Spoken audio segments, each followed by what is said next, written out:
Hello friends, welcome back to once again. मैं राजकुमार मिश्रा एक बार फिर से आपका महिंद्रा के चैनल पर स्वागत करता हूं।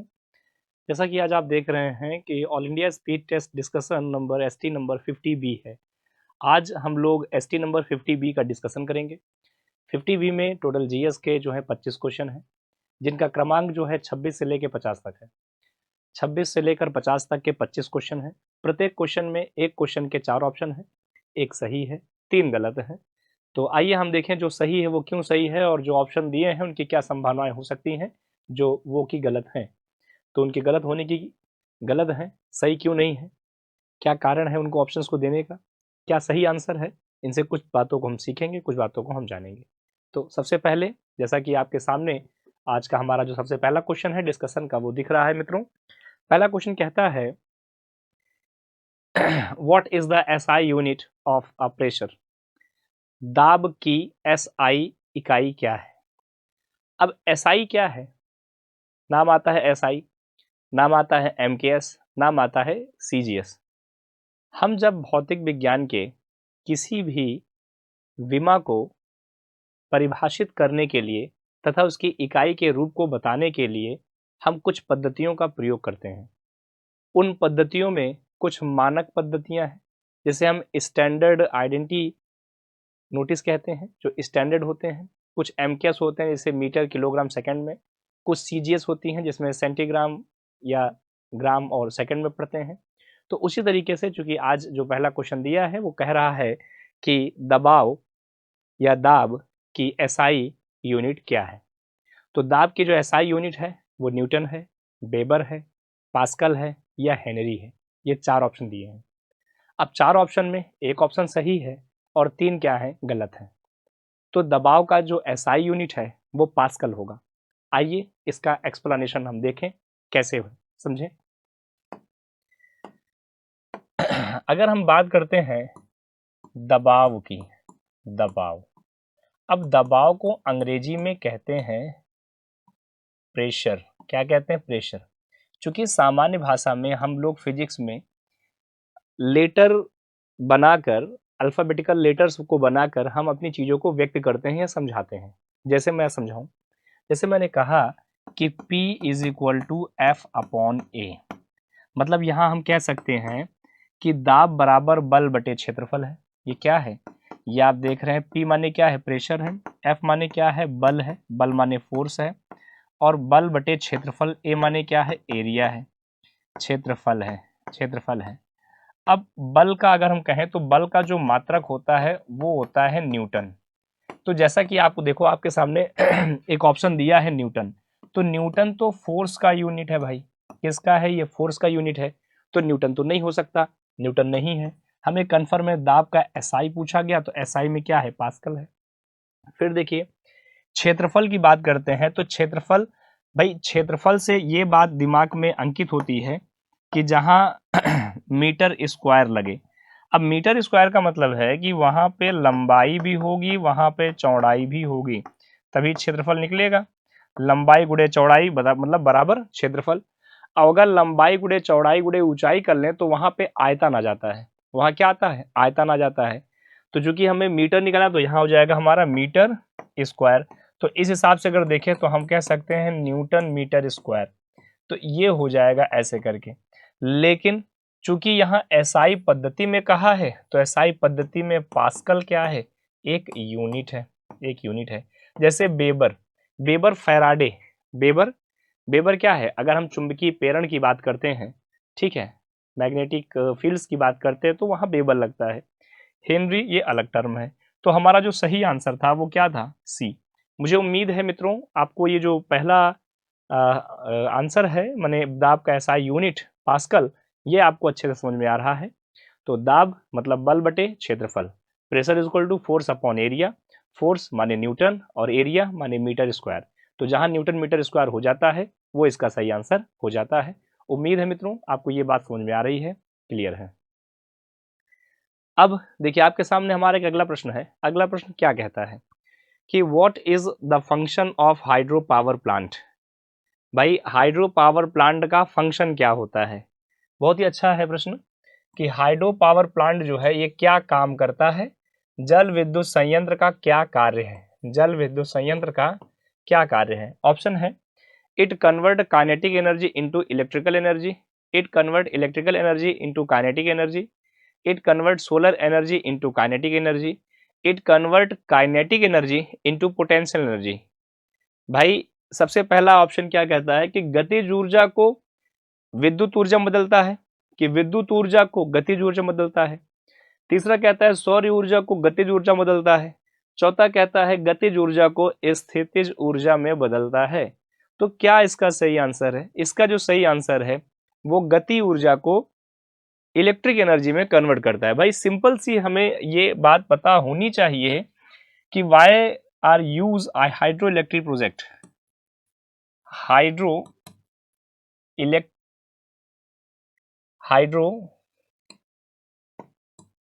अगर हम सिंपल टर्म में कहें, so why are you use the hydro power plant. हम हाइड्रो पावर प्लांट का यूज क्यों करते हैं? हम हाइड्रो पावर प्लांट का यूज इसलिए करते हैं कि वी कैन प्रोड्यूस इलेक्ट्रिसिटी। हम इलेक्ट्रिसिटी को प्रोड्यूस करने के लिए हाइड्रो पावर प्लांट का यूज करते हैं। क्या करते हैं? हाइड्रो पावर प्लांट का यूज करते हैं इलेक्ट्रिसिटी के प्रोड्यूस करने के लिए। तो यहाँ आपको ये भी बात समझ में आ रही है, जैसे मान लें कि हमने यहाँ पे एक कोई इस तरह से डैम बनाया है, मान लो ऐसे करके एक कोई डैम बना है, और जहाँ से जल जो है बड़ी स्पीड में आता है और यहाँ से जल जो है गिरता है नीचे। ठीक है, तो नीचे क्षेत्रों में टरबाइन होता है, और टरबाइन से क्या होता है? टरबाइन घूमता है, जल इसके ऊपर गिरता है, और इलेक्ट्रिसिटी क्या होती है? प्रोड्यूस होती है। तो ये इस तरह का जो है एक इस्तेमाल होता है। तो जल जो आ रहा है वो काइनेटिक रूप में है, माने गतिज ऊर्जा में है, और जो प्रोड्यूस कर रहा है वो क्या है? इलेक्ट्रिसिटी है। तो सिंपल सी बात हमें समझ में आ रही है कि काइनेटिक गतिज ऊर्जा को इलेक्ट्रिक ऊर्जा या विद्युत ऊर्जा में बनाने का काम होता है किसका? हाइड्रो पावर प्लांट्स का। किसका प्रयोग होता है? हाइड्रो पावर प्लांट का। सो करेक्ट आंसर क्या है? काइनेटिक एनर्जी से इलेक्ट्रिकल एनर्जी है, और इस तरह से इसका जो आंसर है वो क्या है? फर्स्ट वाला आंसर जो है वो बिल्कुल करेक्ट है, बिल्कुल सही है। जैसे अगर हम अपने उत्तर प्रदेश की बात करें, हमारे उत्तर प्रदेश में रिहंद जो प्रोजेक्ट बनाया गया है, रिहंद नदी सोनभद्र में, वो एक हाइड्रो पावर प्लांट है, जहाँ से विद्युत में ओबरा प्लांट वहाँ स्थित है, जहाँ से इलेक्ट्रिसिटी जनरेशन होता है। ऐसे ही पंजाब में बात करें तो भाखड़ा नंगल डैम है। अगर हीराकुंड की बात करें तो वो उड़ीसा क्षेत्र में है। ऐसे तमाम जो है हाइड्रो पावर प्लांट्स हैं, जहाँ से अलग अलग जगहों से इलेक्ट्रिसिटी जो है जनरेट की जाती है। उम्मीद है मित्रों आपको बात ये समझ में आ रही होगी। अब हम बात करते हैं हमारे अगले क्वेश्चन की। हमारा क्वेश्चन नंबर 28 क्या कहता है? क्वेश्चन कहता है कि what is the minimum age of for the appointment as a governor. राज्यपाल के नियुक्ति के लिए न्यूनतम आयु क्या है? 35 साल है, 40 साल है, 25 साल है, या 30 साल है? तो राज्यपाल की नियुक्ति के लिए क्या है, आइए देखें। मित्रों इसके लिए तो अगर मैं सिंपल कहूं तो 35 साल है, लेकिन मैं आपको पूरा समझा देता हूं क्या है, देख लीजिए, समझा देता हूं।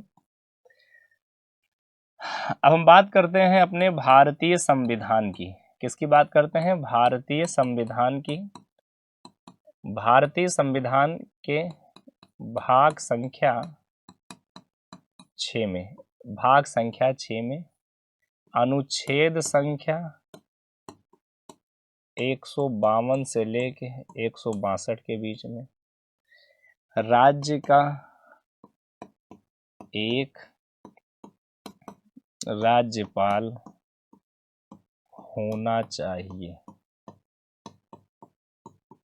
ये चूंकि यहाँ पे एक बात जो की गई है वो उम्र की बात की गई है, तो उम्र का मतलब हम यहाँ पे ये समझ पा रहे हैं कि यहाँ हम राज्य के राज्यपाल की योग्यताओं की बात कर रहे हैं, एलिजिबिलिटी की बात कर रहे हैं। हमें राज्यपाल, अगर कोई व्यक्ति राज्यपाल बनता है तो राज्यपाल बनने के लिए क्या योग्यताएं, क्या अर्हताएं होना अनिवार्य है। तो सबसे पहला ये है कि उम्र होनी चाहिए 35। उम्र माने 35 वर्ष में जो है उम्र होनी चाहिए, उम्र 35 साल की हो। नंबर 2, लाभ का पद ना हो, लाभ का पद ना हो, किसी भी लाभ के पद पे ना हो, ठीक है। फिर क्या कहता है, उम्र 35 वर्ष हो, लाभ का पद ना हो, फिर क्या कहता है, पागल या दिवालिया ना हो, पागल एवं दिवालिया ना हो। तो ये सब प्रमुखताएं होती हैं। तो उम्र जो है वो कितनी होनी चाहिए, 35 साल होनी चाहिए, ठीक है। अच्छा मित्रों, मैं कुछ और बातें अगर आपको बताऊं कि जैसे कहाँ कहाँ पे क्या क्या उम्र मांगी जाती है। कई दफ़े आपसे पूछा जाता है प्रश्न कि सर विधानसभा सदस्य बनने के लिए क्या उम्र होनी चाहिए, सांसद का सदस्य बनने के लिए क्या उम्र चाहिए, लोकसभा सदस्य हैं तो क्या उम्र चाहिए। तो मैं कुछ जगहों की उम्र का बता देता हूँ। तकाजा आपको मैं ऐसे लिख देता हूँ, पद और उम्र। जैसे मान लीजिए अगर किसी व्यक्ति को सांसद बनना है, सांसद, सांसद का मतलब है कि लोकसभा सदस्य अगर उसे बनना है, तो लोकसभा सदस्य बनने के लिए उम्र चाहिए 25 वर्ष, 25 वर्ष, एक पॉइंट, ठीक है। अच्छा, नंबर 2 अगर हम कहें विधानसभा का सदस्य बनना है, विधानसभा, विधान सदस्य, विधानसभा का सदस्य, विधानसभा सदस्य बनना है तो भी उम्र कितनी चाहिए बच्चों, 25 साल चाहिए, ठीक है। जैसे मान लो किसी को राष्ट्रपति के पद के लिए नियुक्त होना है तो उम्र चाहिए 35 वर्ष, कितना चाहिए, 35 वर्ष। जैसे मान लीजिए किसी को राज्यपाल बनना है, राज्यपाल बनना है तो उम्र चाहिए 35 वर्ष, 35 वर्ष। तो जैसे मान लो किसी को राज्यसभा सदस्य बनना है, राज्यसभा सदस्य, यह एक होता है शब्द कभी कभी आता है जहाँ जहाँ जिन राज्यों में द्विसदन की व्यवस्था होती है तो वहाँ पूछा जाता है कि विधान परिषदीय अगर सदस्य कोई बनता है, मान लीजिए तो विधान परिषद का अगर कोई सदस्य बनता है, विधान परिषद अगर सदस्यता आपके अंदर है या आप बनना चाहें तो उसमें उम्र चाहिए 30 वर्ष। कितना चाहिए भैया बच्चा, 30 वर्ष की उम्र होनी चाहिए। तो ये इस तरह के कुछ प्रमाण हैं जो आपको इसमें लिखना है या जानना है। सो उम्मीद करता हूँ कि ये बातें आप सबको स्पष्ट हैं, चीज़ें अच्छे से क्लियर हो रही हैं। अब अगले प्रश्न पे चलते हैं। अगला प्रश्न हमारा आपके समक्ष है और बहुत ही बेहतरीन प्रश्न है जो कि भारतीय राष्ट्रीय कांग्रेस के पद से जुड़ा हुआ है। Who among the following draft as a resolution of the fundamental right for the Karachi session for Congress in 1931? निम्नलिखित में से किसने 1931 में कांग्रेस के कराची सत्र में मौलिक अधिकार के एक प्रस्ताव का मसौदा तैयार किया था? बाबा साहेब भीमराव अम्बेडकर का नाम है पहले, फिर गांधी जी, फिर पंडित जवाहरलाल नेहरू हैं, फिर मोतीलाल नेहरू हैं। सो क्या इसका करेक्ट आंसर है मित्रों? इसका जो करेक्ट आंसर है 1931 में अगर मैं कहूँ सो पंडित जवाहरलाल नेहरू जो है इसका करेक्ट आंसर है, ठीक है। आइए देख लें क्या है करेक्ट उत्तर। कराची अधिवेशन, कराची अधिवेशन, कराची अधिवेशन समय क्या था? समय था 28 दिसंबर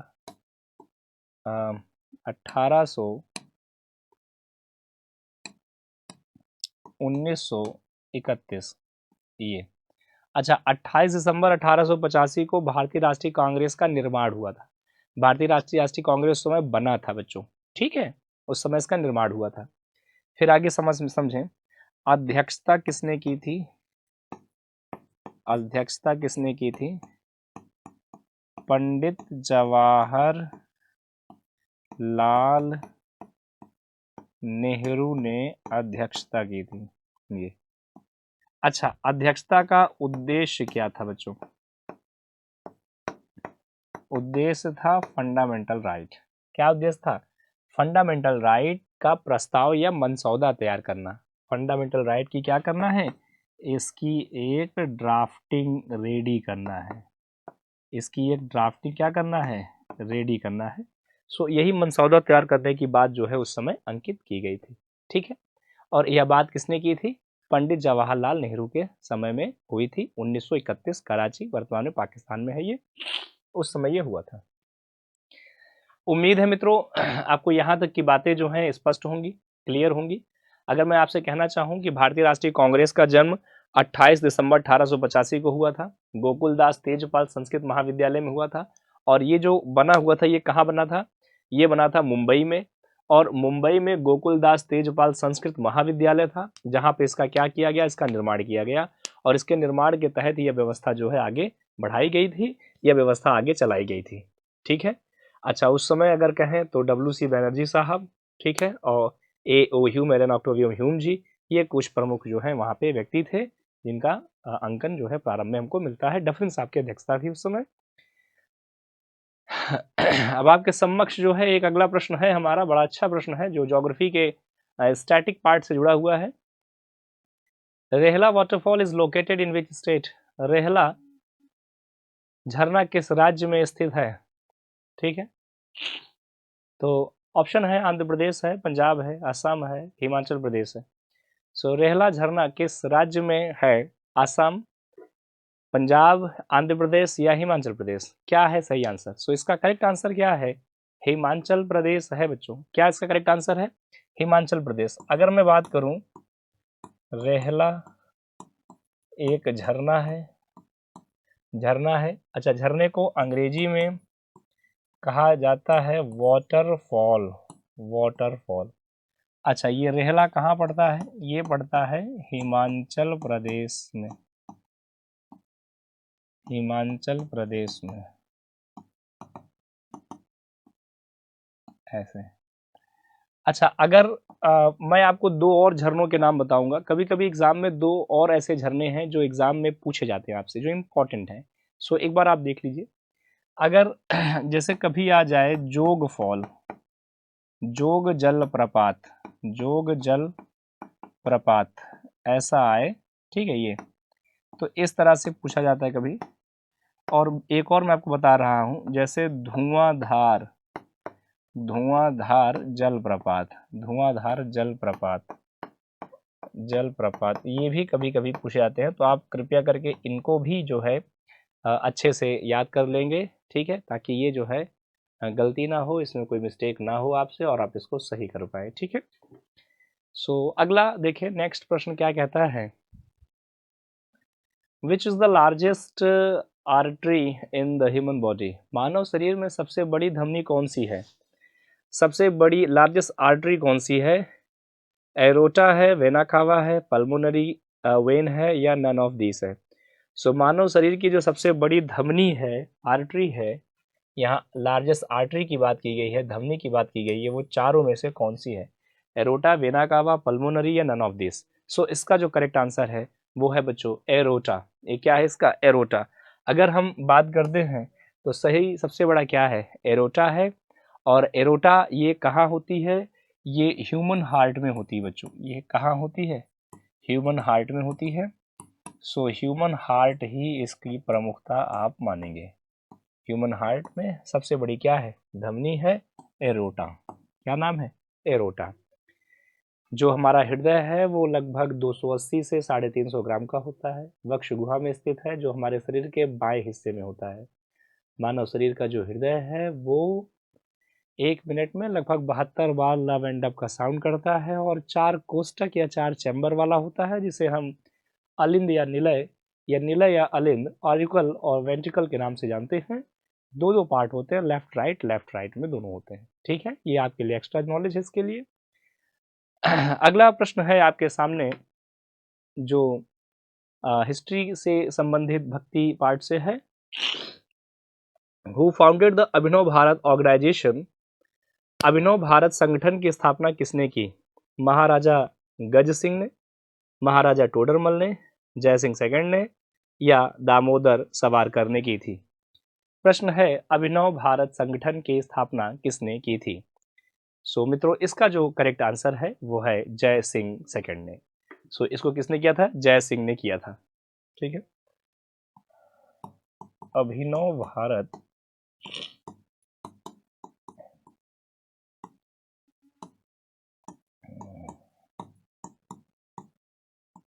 जय सिंह द्वितीय, जय सिंह द्वितीय ने की थी इसकी स्थापना। ठीक है, ये इसका जो है वो क्या है, करेक्ट आंसर है। अभिनव भारत जय सिंह के द्वारा किया गया था। ये एक प्रकार का ऑर्गेनाइजेशन था जो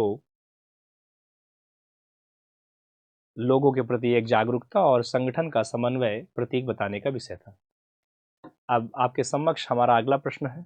अगला प्रश्न क्या कहता है, what is the title of the Chetna Maru debut novel that has been long listed for the 2023 Booker Prize? चेतन मारू के पहले उपन्यास का शीर्षक क्या है, जिसे 2023 में बुकर सम्मान के लिए सूचीबद्ध किया गया है? अब ये क्वेश्चन मैं कहूँ तो ये करंट के पार्ट से जुड़ा है और करंट में एक बुक का क्वेश्चन है और हो सकता है भविष्य में आपसे यहाँ से क्वेश्चन दोबारा पूछा जाए। तो आपको बताना है चेतन मारू का वह कौन सा उपन्यास है, चेतन मारू का वो कौन सा वर्क है जो 2023 में बुकर अवार्ड के लिए नामांकित किया गया है, प्राइज मिला है। Your option is old god's time, other Eden, western lane या प्रॉफिट सॉन्ग। सो इसका जो करेक्ट आंसर है बच्चों वो है वेस्टर्न लेन। क्या है, वेस्टर्न लेन। चेतन मारू को वेस्टर्न लेन के लिए बुकर अवार्ड जो है मिला है। किसके लिए है, वेस्टर्न लेन। चूंकि ये करंट का पार्ट है तो इस पर कोई विशेष चर्चा का विषय जो है वो नहीं बनता है। सो करेक्ट आंसर क्या है, चेतन मारू की बुक 2023 में बुकर पुरस्कार वेस्टर्न लेन के लिए नामांकित की गई, सूचीबद्ध की गई। ओके, अब एक और क्वेश्चन आपके सामने है इस समय और ये क्वेश्चन भी करंट अफेयर के जुड़े हुए पार्ट से है। उम्मीद है आपको पसंद आएगा। Who has been appointed as a brand ambassador of the mobile lubricant in India?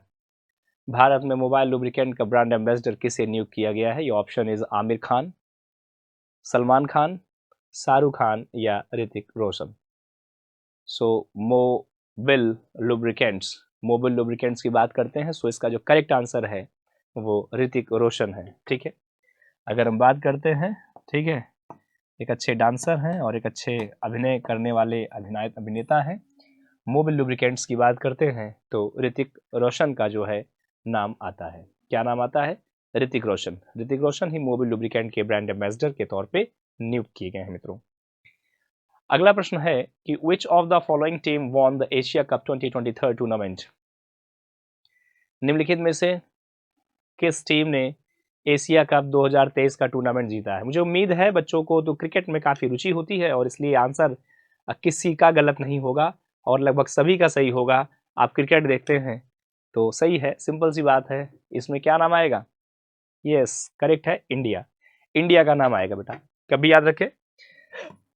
Asia cup किसने जीता? सिंपल सी बात कह दें, एशिया कप 2023 किसने जीता है? इंडिया ने जीता है। Asia cup 2023 won by India, India ने जीता है बेटा। ठीक है, क्योंकि एशिया कप है सो एशिया में हो रहा है ये, तो एशिया की सारी कंट्रीज होंगी, इंडिया, पाक, श्रीलंका, अफगानिस्तान। सो करेक्ट है, इंडिया ने ही इसको जीता है। अब आपके सामने हमारा अगला क्वेश्चन है जो बहुत ही बेहतरीन क्वेश्चन है। ठीक है, what is the main object of the स्वच्छ भारत मिशन? देखिए, SBM 2.0 चल रहा है इस समय, आपको पता है, स्वच्छ भारत मिशन। ठीक है, भारत को कैसे हम स्वच्छ कर सकें, कैसे कुशल और सक्षम बना सकें, सफाई पे बहुत ध्यान देने की बात है। तो स्वच्छ भारत मिशन ब्रैकेट में ग्रामीण का मुख्य उद्देश्य क्या है? टू प्रमोट द अर्बनाइजेशन, नगरीकरण व्यवस्था को बढ़ावा देना है। To promote the automobile industries, automobile उद्योग को बढ़ावा देना है। To achieve the sanitation and the hygiene of the rural areas, ग्रामीण परिक्षेत्र को साफ और स्वस्थ बना के रखना है। टू एरेडिक्ट पॉवर्टी, या गरीबी को धीरे धीरे उसका उन्मूलन करना है, समाप्त करना है। तो इसका करेक्ट आंसर, साफ चूंकि बात से पता चल रहा है, to achieve the sanitation and hygiene in the rural areas. So correct answer क्या है? सैनिटेशन और हाइजीन है। आपको सिंपल क्या याद रखना है, इसका सही आंसर क्या है? Sanitation and hygiene. Sanitation and hygiene ही क्या है बच्चों, इसका करेक्ट आंसर है। उम्मीद है आपको यहाँ तक की बातें अच्छे से एकदम बेहतरीन तरीके से समझ में आ रही हैं।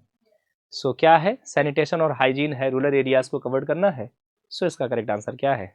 ये है। अब हम बात करते हैं, हमारा अगला क्वेश्चन है, India, what is the India's rank global innovation index 2023? Global innovation index 2023 में भारत की कौन सी रैंक है? आपके ऑप्शन है 13वीं रैंक है, 40वीं रैंक है, 81वीं रैंक है या फर्स्ट रैंक है। सो ग्लोबल इनोवेशन इंडेक्स की यहाँ बात की जा रही है। ग्लोबल इनोवेशन इंडेक्स 2023 में भारत की जो रैंक है बच्चों, वो कौन सी रैंक है? 40वीं रैंक है। ठीक है, ग्लोबल इनोवेशन, ग्लोबल इनोवेशन में अगर मैं कहूँ भारत की कौन सी रैंक है? Global innovation India's rank as 40 है। सो क्या करेक्ट आंसर है? अच्छा, इनोवेशन का मतलब ये होता है कि किस तरीके से अन्वेषणात्मक खोज की जाए, नए क्षेत्रों पर रिसर्च किया जाए और रिसर्च के माध्यम से हम अपने देश को आगे बढ़ाएं, दुनिया को आगे बढ़ाएं और दुनिया पे भारत की एक अमिट छाप बने और विश्व स्तर पे हमारा परचम लहराए। ये विषय होता है ग्लोबल इनोवेशन इंडेक्स के लिए। सो 2023 के हिसाब से जो हमारी रैंक है, वो हमारी रैंक क्या है? 40वीं रैंक है। सो करेक्ट आंसर क्या है? 40 रैंक।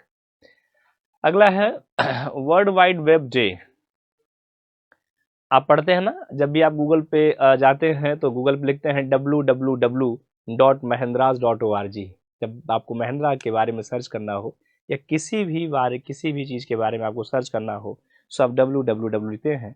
सो पूछा गया है world wide web day celebrated, world wide web day celebrated in every year on which date. हर साल किस तारीख को यह मनाया जाता है www डे? ऑप्शन है 6 अगस्त, 1 अगस्त, 1 सितंबर और 1 जुलाई। सो करेक्ट आंसर है 1 अगस्त को मनाते हैं हम लोग www डे। क्या मनाते हैं बेटा? www. ठीक है, इसे क्या बोला जाता है? इसे कहा जाता है वर्ल्ड वाइड, वर्ल्ड वाइड और web. So world wide web मनाया जाता है। ठीक है, कब? हर साल 1 अगस्त को। 1 अगस्त को www का डे मनाया जाता है। उम्मीद है मित्रों आपको ये समझ में आ रहा है। अगला है what is the first education minister of India after the independence. स्वतंत्रता के बाद भारत के पहले शिक्षा मंत्री कौन बने हैं? अगला देखिए ऑप्शन क्या क्या है। औरोबिंदो घोष, औरोबिंदो घोष जी बने हैं, मौलाना अबुल कलाम आजाद साहब बने हैं, श्याम सुंदर चक्रवर्ती बने हैं या जवाहरलाल नेहरू। भाई जवाहरलाल नेहरू तो भारत के प्रधानमंत्री थे। एस चक्रवर्ती साहब नहीं, ये नहीं रहे हैं। मौलाना अबुल कलाम आजाद इसका करेक्ट आंसर है। आइए समझे हम लोग। अगर मैं कहूं स्वतंत्रता के पश्चात, स्वतंत्रता के पश्चात प्रथम शिक्षा मंत्री मौलाना अबुल कलाम आजाद बने हैं। अच्छा, इनका दिवस बेटा हर प्रति साल अगर मैं कहूँ 11 नवंबर को इनका दिवस शिक्षा दिवस के रूप में मनाया जाता है। आप इसको लिटरेसी डे कह सकते हो, क्योंकि ये भारत के पहले क्या थे? शिक्षा मंत्री थे, तो शिक्षा दिवस के रूप में इनका दिन मनाते हैं हम लोग। वैसे अगर शिक्षक दिवस कहा जाए तो शिक्षक दिवस होता है 5 सितंबर को। अब अगर कहा जाए विश्व शिक्षक दिवस, तो विश्व शिक्षक दिवस जो होता है वो होता है 5 अक्टूबर को। अगर कहा जाए शिक्षा दिवस, तो शिक्षा दिवस हो जाता है 11 नवंबर को। तो इस तरह के 3 दिवस हैं जो आपको क्लियर है। मुझे उम्मीद है आपको समझ में आ रहा है। अगला प्रश्न आपके समक्ष है और बहुत ही बेहतरीन क्वेश्चन है। उम्मीद है आप इसको समझ पा रहे होंगे और कर पाएंगे। When is the Lokmanya Tilak national award presented in every year? Lokmanya Tilak पुरस्कार, राष्ट्रीय पुरस्कार हर वर्ष कब प्रदान किया जाता है? On the birth anniversary of the Lokmanya Tilak, Lokmanya Tilak के जन्म दिवस के समय, on independence day of the India, Bharat के स्वतंत्रता के समय, on death anniversary of the Lokmanya Tilak, Lokmanya Tilak के मरणोपरांत, मरने के बाद में मतलब उनके डेथ एनिवर्सरी पे मरने वाले दिन को पूर्ण तिथि पर दिया जाता है, या रिपब्लिक डे पर या गणतंत्र दिवस के समय दिया जाता है। सो इसका जो करेक्ट आंसर है, हम उन्हें याद रख पाए, उनकी डेथ एनिवर्सरी याद हो पाए, इसलिए लोकमान्य तिलक, बाल गंगाधर तिलक के मृत्यु पर क्या होता है, Lokmanya Tilak national award present किया जाता है। ठीक है, सो इसका जो करेक्ट आंसर है, अगर मैं कहूँ 1920 में असहयोग आंदोलन का, ये हिस्ट्री से जुड़ा प्रश्न है बच्चों,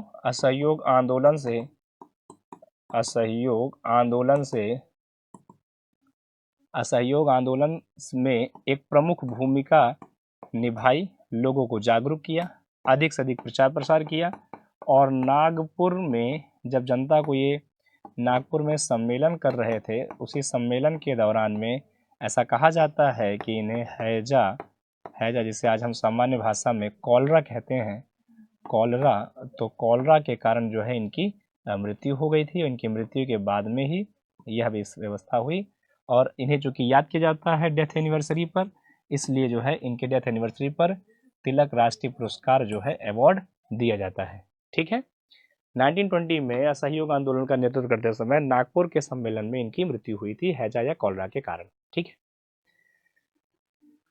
उम्मीद है मित्रों यहाँ तक की बातें आप सभी को समझ में आई होंगी, यहाँ तक की बातें आप सभी के मस्तिष्क में, दिमाग में क्लियर है, कोई डाउट नहीं है, चीजें अच्छे से समझ में आ रही होंगी। अब हम बात करते हैं हमारे अगले प्रश्न की। हमारा अगला प्रश्न क्या है, who release the book Kargil in the world of the travel written by the Rishi Raj, जैसे मुल्क राज आनंद वैसे Rishi Raj, which pays the tributary to the martyr of the Kargil war. भाई कारगिल की जब भी बात करते हैं तो आंखें नम हो जाती हैं और 26 जुलाई सन 99 की बात याद आती है। सो ऋषि राज द्वारा लिखित पुस्तक Kargil in the world's war a travel का विमोचन किया गया, जो कारगिल युद्ध के शहीदों को श्रद्धांजलि देता है। आपको बताना है इस बुक को किसने जो है लिखा है या कौन है श्रद्धांजलि के लिए है। सुमित अरोरा, अजय भट्ट, ऋषि राज या संजय कुमार। सो इसके जो करेक्ट आंसर है वो अजय भट्ट है। क्या है, अजय भट्ट। ठीक है, आपको बताना था किसने इसका विमोचन किया था, तो विमोचन किया था अजय भट्ट ने। एक बार फिर देखें, हम बात करते हैं ऋषि राज की, किसकी बात करते हैं, ऋषि राज की। तो ऋषि राज की जो बुक है, क्या है बुक, कारगिल, सिंपल याद रखना है कारगिल। और फिर जो थीम है इस पे आधारित, वो क्या है थीम, थीम है इन the world of the travel, in the world of a traveller. अब ये जो बुक है कारगिल बेस्ड बुक है, ये किसने इसका विमोचन किया है, सो विमोचन करने वाले पर्सनालिटी का नाम है अजय भट्ट। क्या नाम है उनका, अजय भट्ट। सो अजय भट्ट ने क्या किया, इसका विमोचन किया है। सो करेक्ट आंसर क्या है बच्चों, करेक्ट आंसर इसका बी है। So B is the correct answer. I hope आप समझ पा रहे हैं, आप इसको अच्छे से कर पा रहे हैं। There is no mistake and there is no any obstacles. What tax rate of the goods and service tax GST Council decided the impose of online gaming? वस्तु और सेवा कर, चूंकि हमें पहले ही पता है इसको 1 जुलाई को दिवस का मनाते हैं। वस्तु और सेवा कर परिषद ने ऑनलाइन गेमिंग में कौन से कर के दर को लगाने का निर्णय लिया है। भाई बहुत ही अच्छा क्वेश्चन है।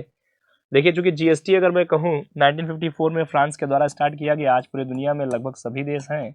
जीएसटी जो है भारतीय संविधान के आर्टिकल 279A में इसको जगह दी गई है, और जीएसटी जो है एक इनडायरेक्ट टैक्स है बच्चों। ये क्या है, एक इनडायरेक्ट टैक्स है। अच्छा, अब प्रश्न क्या कहता है, प्रश्न कहता है कि जीएसटी जो परिषद है वो ऑनलाइन गेमिंग पर क्या टैक्स लगाता है। ऑनलाइन गेमिंग पे लगभग वो है, आपने पढ़ा है ना, 5, 12, 18, 28, तो लगभग 28% का जो है वो टैक्स लगाता है ऑनलाइन गेमिंग पर। कितना लगाता है बच्चों वो ऑनलाइन गेमिंग पे लिए, ऑनलाइन गेमिंग में जो जीएसटी की वैल्यू का टैक्स है वो कितना परसेंट है, 28% है। कितना है, 28। सो सी वाला जो आंसर है वो क्या है मित्रों, बिल्कुल करेक्ट आंसर है। सी जो है इसके लिए बिल्कुल सही है और उसमें कोई गलती नहीं है, देयर इज नो मिस्टेक। बिल्कुल करेक्ट आंसर जो है वो क्या है, सी है। सी ही एकदम सही आंसर है। अगला प्रश्न कहता है हु अनाउंस द विविध से विश्वास 2.0 scheme during the union budget 23 and 24। केंद्रीय बजट 2023-24 के दौरान विवाद से विश्वास 2.0 योजना की घोषणा किसने की? बहुत ही अच्छा प्रश्न है। एक टॉपिक है इसमें, विवाद से विश्वास। क्या लिखा है? विवाद से विश्वास और 2.0। विवाद से विश्वास 2.0 जो ये योजना है, इस योजना की घोषणा केंद्रीय बजट 2023 और 24 के दौरान किस पर्सनालिटी ने की है, किस व्यक्तित्व ने किया है? आपके सामने ऑप्शन है श्रीमती निर्मला सीतारमन, आर के शनमुखम चेट्टी साहब, श्री नरेंद्र मोदी जी, अमित शाह जी। तो क्या इसका करेक्ट आंसर है मित्रों? इसका जो करेक्ट आंसर है वो है श्रीमती निर्मला सीतारमन। ओके, जब भी हम बात करते हैं एफएम ऑफ इंडिया माने फाइनेंस मिनिस्टर ऑफ इंडिया, हमें ये साफ पता है फाइनेंस मिनिस्टर ऑफ इंडिया जो हैं वो हमारे भारतीय संविधान के आर्टिकल 112 के अनुसार, अगर मैं कहूँ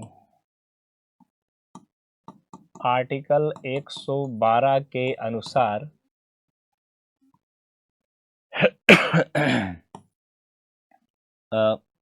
श्रीमती निर्मला सीतारमन ने विवाद से विश्वास 2.0 स्कीम को लॉन्च किया है और 2.0 स्कीम जो है उन्हीं के समय से ये चली आ रही है। ठीक है, और ये मैं कहूँ ये बजट का विषय था। बजट में जनता पे विश्वास जीतने का विषय था। जनता के हितों के लिए बजट लाया गया और उसमें विवेचनाएं हुई। प्रतिवर्ष बजट जो है 1 फैब को आता है और इस बार भी 1 फैब को ही बजट आएगा। आप देखेंगे जो भी सरकार के कार्य होंगे वो दिए जाएंगे। अगला प्रश्न है which of the following birth anniversary of the Bhagat Singh was celebrated? निम्नलिखित में से भगत सिंह की कौन सी जयंती मनाई गई है? भाई कौन सी जयंती मनाई गई है? सिंपल सी बात है, इसे आपको निकालना है। क्या इसका सही आंसर है? 116वीं जयंती, 117वीं जयंती, 118वीं जयंती या 119वीं जयंती? क्या है इसका सही? तो इसका जो करेक्ट आंसर है वो है 116वीं जयंती। देखिए अगर सिंपल यहाँ जो कि 116 आपको दिख रहा है ये सही है। हमें पता था यह पता है कि सुखदेव, भगत सिंह और राजगुरु को, इन 3 व्यक्तियों को 23 मार्च 1931 को फांसी पर लटकाया गया था। कब? 23 मार्च 1931 ईस्वी को भगत, सुखदेव और राजगुरु को फांसी पे लटकाया गया। तो अगर बच्चों, अगर मैं 31 मतलब मैं 69 जोड़ूं 69 तो हो जाएगा पूरा 2000 और 2023 और जोड़ लिया जाए तो लगभग जो है जो समय आएगा। अच्छा, यहाँ चूंकि माफ करिएगा जयंती से कहा गया है, अब फिर बात फंस जाती है। भगत सिंह की उम्र क्या है ये देखना है। तो अगर 2023 में आप 116 साल घटा लें तो भी आ जाएगा समय। सिंपल सी बात है। अगर आप 2023 में 116 घटाएंगे तो भी आपको जो है समय यहाँ पे मिल जाएगा और ये पता चल जाएगा कि उनका जन्म का समय क्या था। उस समय से उनकी जयंती का समय मनाया जा रहा है। ठीक है, बर्थ एनिवर्सरी का समय। सो आइए देख ले सिंपल करके हम लोग। 13 में 6 गया 7, 1 में गया 0 और ये 9, 1907। फांसी कब दी गई थी? 1931 को। तो फांसी के समय अगर देखा जाए 1931 और 1907, मतलब अगर मैं कहूँ 3, 7 और 3 10 और 21, 3 24, 24 साल के युवा थे। सोचिए मात्र 24 साल की उम्र में भगत सिंह को जो है फांसी दी गई थी। ये फांसी की डेट थी, ये उनके जन्म का समय था 1907। उनके जन्म का समय क्या था? 1907। तो 1907 क्या है? ये उनके जन्म का समय है और ये सही आंसर है। अब आइए देखिए आपके समक्ष हमारा अगला प्रश्न है। अगला प्रश्न क्या कहता है कि who is the known as the father of a green revolution? हरित क्रांति के जनक किसे कहा जाता है? तो सिंपल सी बात है, क्योंकि सभी को पता है, ग्रीन रेवोल्यूशन की बात करते हैं हरित क्रांति में, सो सबसे पहला एम.एस. स्वामीनाथन जी का नाम जो है इसमें आता है। सो कई क्या आंसर सही है? एम.एस. स्वामीनाथन। अगर हम बात करते हैं 5 ईयर प्लान की, सो वहीं से चीजें क्लियर होती हैं। देखिए 5 ईयर प्लान में सबसे पहला जो प्लान आया 1951 से लेके 1956 में आया, ये 5 साल चला, जो एग्रीकल्चर बेस हराल्ड डोमर का मॉडल था। सेकंड 1956 से 1961 में आया, और थर्ड 1961 से 1966 में आया। क्योंकि थर्ड 5 ईयर प्लान में ही 1962 में इंडो चाइना वॉर हुआ था, और 1965 में इंडो पाक वॉर हुआ था। सो इन दो वॉर के बाद में हमारे यहाँ जनधन की बड़ी हानि हो गई थी, बहुत ढेर सारी समस्याएं आ गई थी। सो समस्या को देखते हुए 16 अक्टूबर 1965 और 66 के समय ही देश में कृषि के क्षेत्रों में उपज कैसे बढ़ाई जाए इसकी बात की गई। सो हरित क्रांति आई, जिसको लेकर आए एम.एस. स्वामीनाथन साहब। इन्हें हरित क्रांति का पिता या हरित क्रांति का जनक जो है कहा जाता है। सो ये समय था हरित क्रांति का। इसी तरीके से कभी कभी आपसे श्वेत क्रांति पूछते हैं। सो श्वेत क्रांति का जब भी आपसे आंसर पूछे तो आप हमेशा श्वेत क्रांति के समय क्या बताएंगे? डॉक्टर डेविस कुरियन साहब का नाम लेंगे। डेविस कुरियन ही जो है आपके लिए बिल्कुल सही आंसर होंगे। ठीक है, अब मित्रों हमारा अगला प्रश्न आपके समक्ष है। क्या कहता है? The Ashwin Suryakant Dhani has passed away, which field he was associated with? Ashwin Suryakant Dhani का निधन हो गया है। वह किस क्षेत्र से जुड़े हुए थे? पॉलिटिशियन थे, सिंगर थे, जर्नलिस्ट थे, इंडस्ट्रियलिस्ट थे? एक राजनीतिज्ञ थे, एक गायक थे, एक पत्रकार थे, या एक औद्योगिक हस्ती थे, या उद्योगपति थे?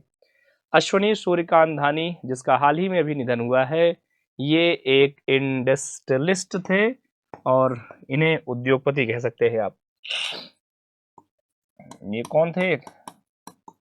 ये एक उद्योगपति थे, माने इंडस्ट्रियलिस्ट थे। क्या सही आंसर आया बच्चों? Industrialist correct answer. अगला प्रश्न है, who has recently elected as the chairman of the board of director press trust of India? देखिए यहाँ पे चेयरमैन की बात की गई है। Chairman of PTI, press trust of India, press trust of India, PTI के कौन है? यहाँ आपके सामने 4 ऑप्शन दिए गए हैं। अविक Sarkar, K N. Shanta Kumar, Praveen Someshwar and Raghuram G Rajan. So what is the correct answer? The press trust of India निदेशक मंडल के अध्यक्ष के रूप में चुना गया है। क्या करेक्ट आंसर है? K. N.. Shanta Kumar. Correct answer क्या है? के.एन. शांत कुमार को पीटीआई का चेयरमैन बनाया गया, प्रेस ट्रस्ट ऑफ इंडिया का चेयरमैन बनाया गया है। सो करेक्ट आंसर क्या है? पीटीआई के डायरेक्टर चेयरमैन कौन है? Board of director as a chairman K N. Shanta Kumar is the correct answer. अगला प्रश्न है, who has been awarded the 2023 Sastra Ramanujan award of the outstanding contribution of the mathematics? गणित के उत्कृष्ट योगदान के लिए रामानुजन पुरस्कार 2023 सशस्त्र से किसे सम्मानित किया गया है? आपके ऑप्शन है श्रीनिवासा रामानुजन, रुजिंगजैंग, सोमिंगुआ, या विंगो गार्डोवा। क्या करेक्ट आंसर है? ऑप्शन है श्रीनिवासन रामानुजन, या रुइंगजांग, सोमिंगुआ, या विंगो गार्डेव। सशस्त्र 2023 रामानुजन पुरस्कार के लिए सर करेक्ट आंसर है रुइंगजांग। करेक्ट आंसर क्या है? रुइंगजांग। रुइंगजांग सशस्त्र 2023 से सम्मानित है। बिल्कुल करेक्ट आंसर जो है ऑप्शन नंबर बी है। ये करंट अफेयर से जुड़ा हुआ एक क्वेश्चन था जिसको आपने अभी देखा। ये भी करंट का क्वेश्चन है, आप इसका करेक्ट आंसर देने का प्रयास करिएगा। क्वेश्चन है, what is the theme of the world habitat day 2023? विश्व पर्यावास दिवस 2023 का विषय क्या है? Sustainable housing solution, habitat conservation, urban development and the prosperity, and resilient urban economic cities and the drive of the growth of the recovery also. So what is the correct answer of 2023 and the World Habitat Day? So correct answer is your fourth option is the correct, resilient urban economics cities and the drive of the growth of the recovery is the correct answer. नगरीकरण क्षेत्र में आर्थिक तौर पे किस तरीके से वृद्धि और वसूली की जा सके, इसका जो है यह करेक्ट उत्तर है। अब आज के सेशन का ये लास्ट है। जो भी क्वेश्चन ये भी जो है करंट के पार्ट से जुड़ा हुआ है, उम्मीद है आप इसका सही आंसर बताने का प्रयास करेंगे। Who has awarded the global Indian award of the Canada Indian foundation? Canada Indian foundation द्वारा ग्लोबल इंडियन अवार्ड से किसे सम्मानित किया गया? NR नारायण मूर्ति को, सुधा मूर्ति को, co-founder of the Infosys? Both A and B is the correct answer. So what is the correct answer of the Canada Indian Foundation Global Indian Award से नामांकित किया गया किसे? Your correct answer is Sudha Murthy. So correct answer है सुधा मूर्ति. सुधा मूर्ति has awarded Global Indian Award of the Canada Indian Foundation. Okay. I hope आज का जो session है बहुत ही बेहतरीन आपको लगा होगा। आज का सेशन आपको अच्छे से समझ में आया है। आज के सेशन की चीज़ें बहुत ही क्लियर थी, बहुत अच्छे से आपने इसको समझा, बहुत अच्छे से आपने कोऑपरेट किया, देखा। सो आज के लिए यहीं पर मैं आपको thank you, tata and bye bye करता हूं। नेक्स्ट सेशन के लिए हम फिर मिलेंगे आपसे, जिसमें हम लोग SSC 51B को डिस्कस करेंगे। तब तक के लिए thank you and take care to all of you.